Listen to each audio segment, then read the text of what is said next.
The International 14 is 14-foot double-handed racing dinghy.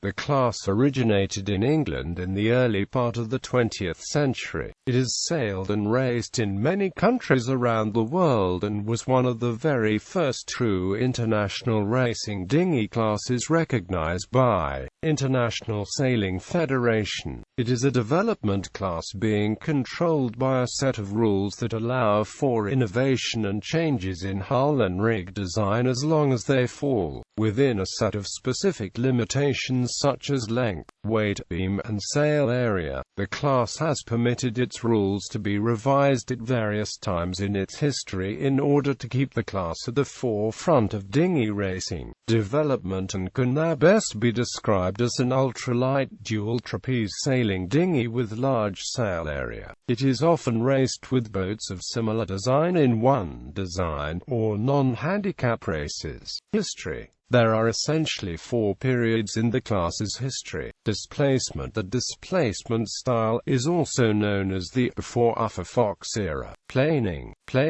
which started with Uffa Fox and his deep-chested hulls, which were broad aft with nearly straight buttocks, and narrow forward with a deep V. Another notable boat was Wind Sprite, designed and built in cold-molded plywood by Austin Farrar at Wolverstone, Suffolk, in the early 1950s, whose distinctive hull shape was emulated later in the International 505 dinghy. One of the most famous International 14s was Thunder and Lightning, sail number 409.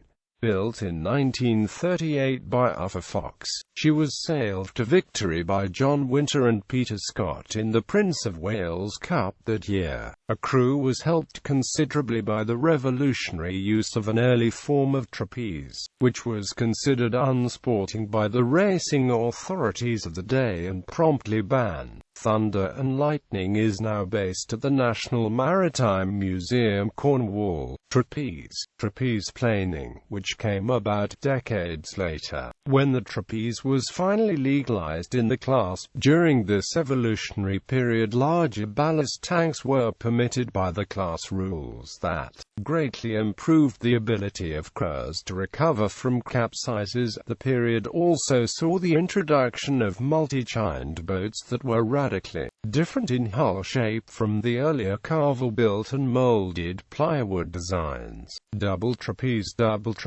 superplaning, which has gone through a number of evolutions. The concept was developed in Australia and New Zealand, and influenced the design of the high-powered but lightweight Australian 18.